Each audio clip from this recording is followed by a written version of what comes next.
This is Raising Our Awareness.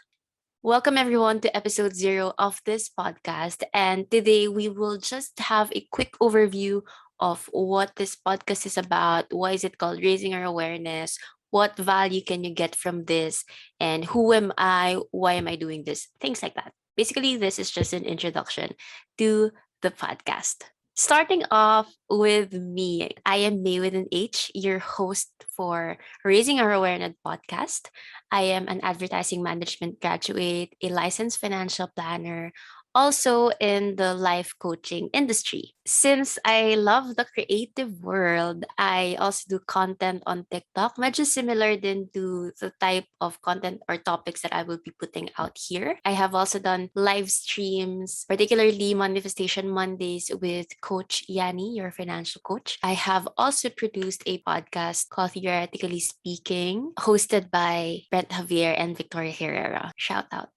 But if all of these things were stripped away from me, kunwari tanggalin lahat ng certificates or any man-made recognitions na receive ko, or even my name, my title, if these were all stripped away from me, I am a loving person who is passionate about personal development, personal mastery, spiritual contribution, transformation, and the likes. And so, if I am stripped of everything, my offer to this world and also my current declaration is that my creativity heals. I am the type of friend na magsisend ng audiobooks, ng materials, ng quotes, ng meditations, ganyan. Kaya kapag nagsisend ako noon, I would tell my friends, this is the newsletter you never signed up for. Yan, wala naman ng hingi.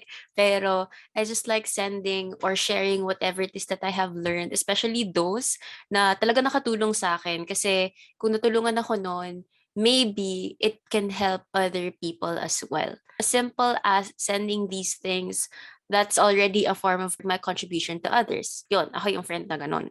Kahit hindi mo siya isin, kahit hindi mo siya pansinin, magsisend ako sa'yo. Hi friends, thank you for just receiving it.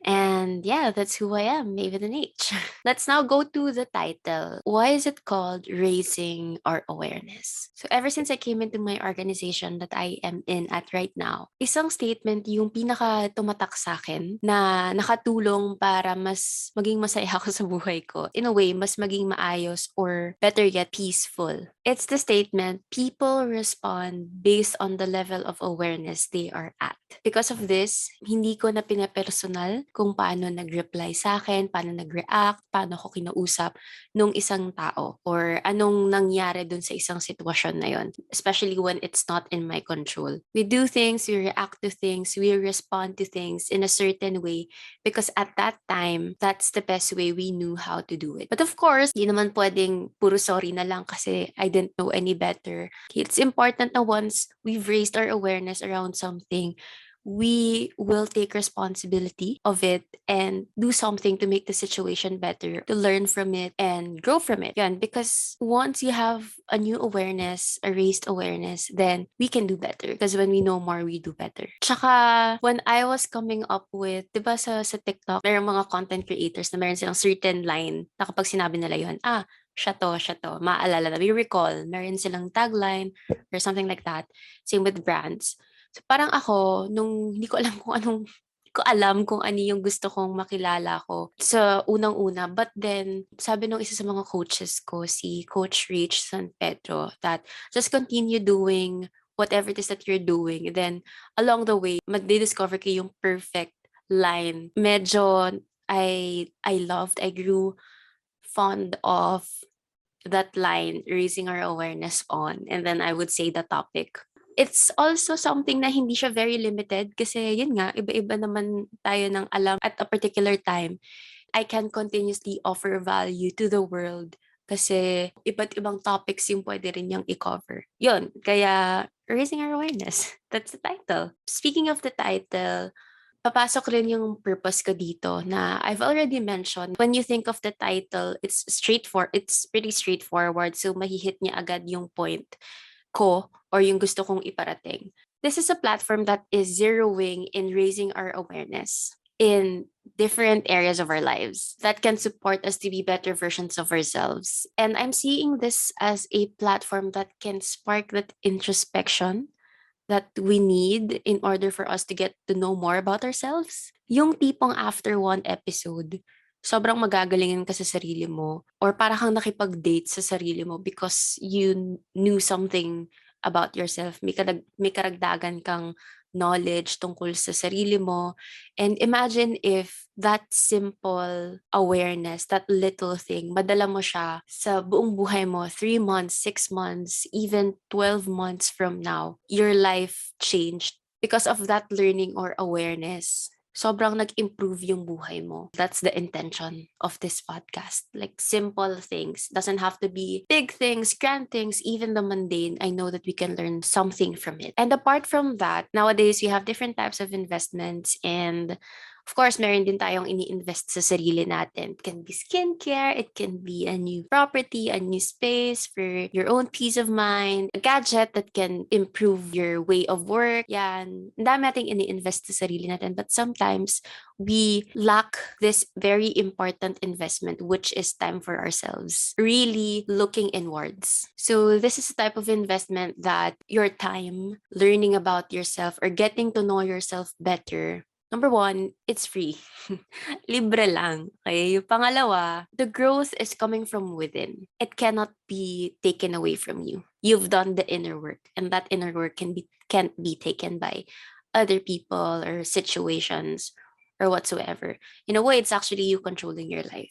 So again, time for getting to know yourself and growing yourself is an investment that will never be a loss. Never kang magiging talo kapag ito yung ginawa mo.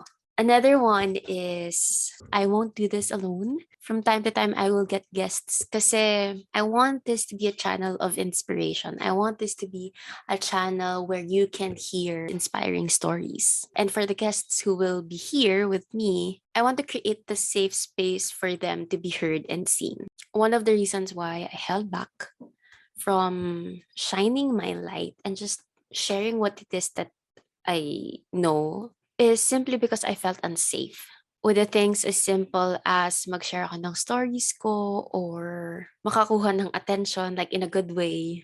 Nagkaroon ako ng limiting and negative belief around it because number one, judgment. Ginudge ko yung tao na i-judge ako. And then the second one, yung mga feedback din na nakuha ko from other people. It kind of held me back. Parang nagkaroon ako ng worthiness issue, something like that. But I want to create that space wherein you as a storyteller can claim your spotlight safely. The spotlight is yours. Why am I inviting guests? Because I believe that we can all learn from each other. We have different perspectives, and if we share that with one another, mas mag-expand yung knowledge natin. Also, I'm sure that they will be able to share life learnings or mistakes that really made an impact in their lives na magiging valuable hindi lang sa akin kundi pati sa mga listeners. And for the listeners, parang na-heads up na kayo na pwedeng magkamali sa ganito, ganyan. You can avoid making the same mistakes because you actually learn from it. So para lang siyang yung mga nag-experiment ngayon, isa-share nila yung recommendations nila for future researchers. Hindi na masayang yung oras, yung energy, yung effort into making the same mistakes. This is a new chapter for me, and I hope you will journey with me, learn with me, and just grow with me. My intention, not just for the listeners, but also for myself, is that at the end of each episode, we know more about ourselves so we can do better for ourselves and for others. Thank you so much. I am Mhey with an H, and this is Raising Our Awareness. Catch you on the next episode. If you like this episode, please share it with a friend, and don't forget to follow us on Instagram and subscribe to our YouTube channel at Raising Our Awareness. You can also follow me on Instagram at Mhey Corpus.